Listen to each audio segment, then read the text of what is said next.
Hi, this is Derek Regensberger, and welcome to another episode of the Clarinet Connection, your source for gear and product reviews and practice and performance tips for the clarinet. In today's episode, we'll be covering tip 12 in 24 tips for better clarinet playing. This particular tip involves finger dexterity.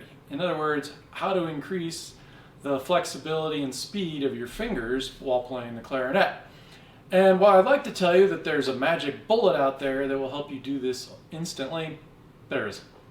So what we have to do is go through and play exercises dedicated to building finger dexterity. The first one I'd like to talk about is practical exercises that's included in the Classe Complete Method book. This particular one's on page 53.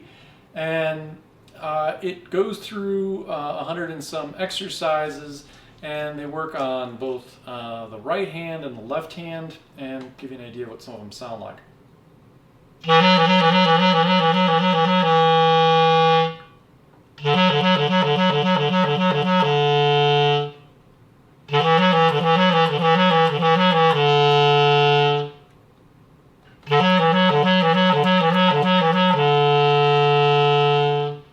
And so on and so on.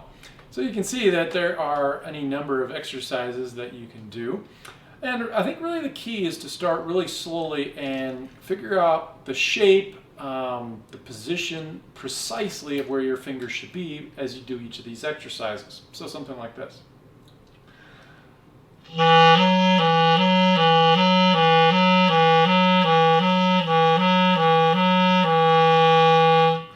And you can see that there is a repeat symbol on each of these exercises, so you can keep doing them for as long as you need to improve the dexterity of that particular finger position. And you should really focus on both the quality of your sound, the position of your fingers, kind of the whole package as you do this. The whole point of playing it slow is that so you can focus on more than one element at a time.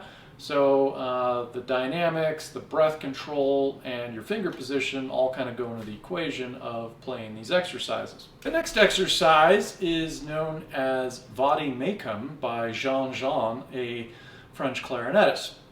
And I think the literal translation of Vade Mecum is death by trill. Just kidding. I think what it literally translates to is to bring with you. In other words, it's meant to be a pocket guide or a pocket exercise that you literally can do wherever you are, whenever you are on the clarinet. And the goal of this, although it sounds like trills, is really to improve finger flexibility. So there's a number of just repetitive notes, and the guide that comes along with Vade Mecum instructs you to do it first as 16th notes and then as 32nd note.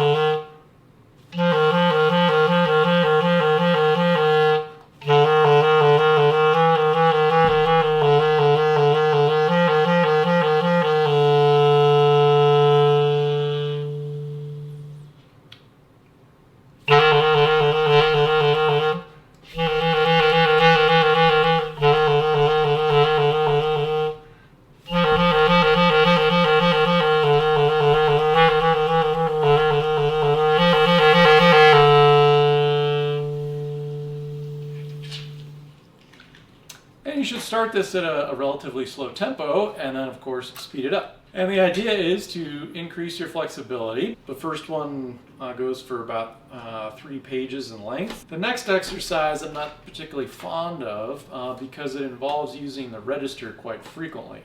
So for example,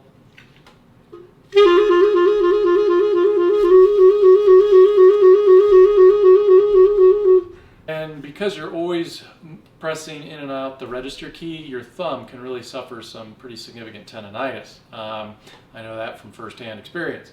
So I would encourage you to play that exercise infrequently. The next one is designed to technique for the right hand. And so you'll see that it's in the key of B, and so you're working a lot of side key action.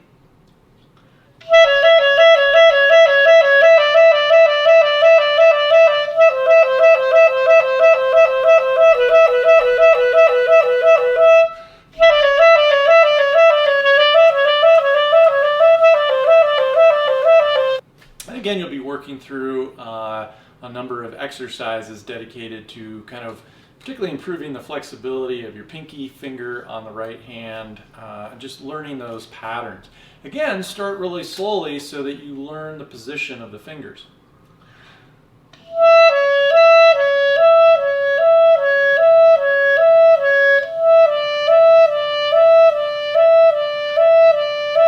And then you can gradually increase your speed.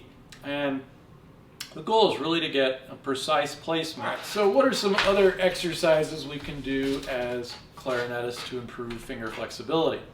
Well, I think one of the most challenging things is playing intervals in different intervals. So in other words, you're not just simply playing a scale with the same interval, you're playing arpeggios, which are mainly thirds, but occasionally fourths. You're playing sixths, you're playing octaves. So you really need to know how to, the feel of all those various intervals. So a book I really like is Kelly Book's warm-up book. And inside there's a number of interval exercises that range from seconds to octaves. So this particular one is major thirds. Again, the goal is to start really slowly.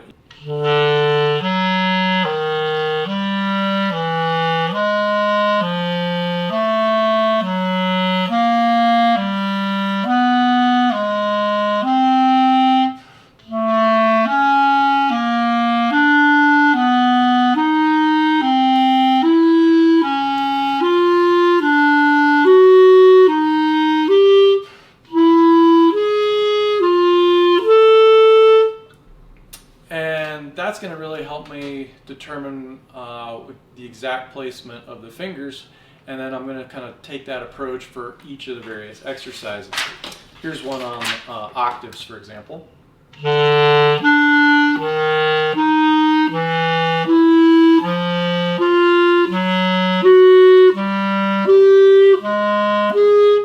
And so on and so on. And again, the goal is to really get those positions of those various intervals under your fingers, and so going really painfully slowly, sometimes just even working on problem intervals. So if I don't know, the skip between C and high C is a particularly troublesome one for you because of the number of fingers that have to be raised and lowered, you might spend a number of practice time just going over that one interval.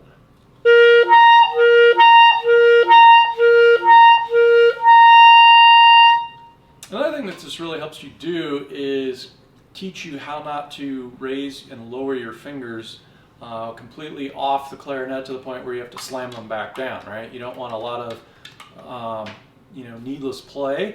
You can also examine your finger placement. Do you have your fingers in the right spot, or are your fingers well off the keys, and so that it's going to really impede your finger movement? You really, again, want that nice kind of nice C shape to your hand, and gives it that nice curvature. If you're a piano player, this is kind of a natural curve to your hands. If you're more used to the flat, straight across fingering, you're really going to have to think and work at creating that curve so that you get that nice quick and easy action with your fingers. But again, these are great exercises to build recognition for intervals, which is really critical to some higher level playing. Another exercise book is by Cal Opperman, and this is Velocity Studies. And the reason I like these is you can really get a feel for various octaves of the instruments. So you might have exercises that are devoted to low notes, or conversely high notes, like this one.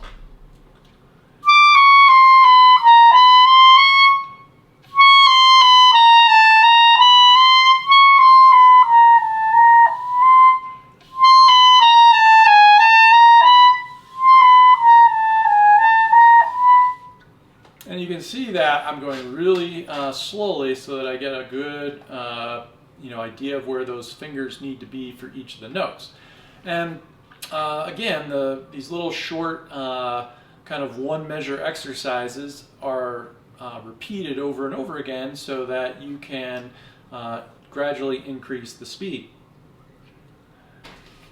But there are about 30 33 exercises in this particular book, and it goes, kind of progressively gets faster. So the last ones you can see are 16th notes at 120 beats per minute. So this really does challenge you quite a bit to develop your technique.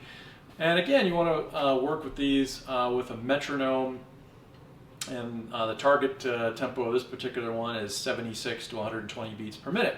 So you want to again start off relatively slow, really get the fingers positioned down, and then kind of gradually work up that tempo. Gradually, by playing through those exercises, you're really going to increase your flexibility. I know by myself, from playing Vade Mecum through for a few weeks now, it's really increased my flexibility. The goal is so that every time you encounter difficult intervals, or every time you encounter a difficult fast passage, you're not going to have to work through it at incredibly slow tempo just so that you can get the notes under your fingers. Eventually, you'll start to get more and more note recognition, and you're going to be able to increase your ability to play through difficult passages much more quickly.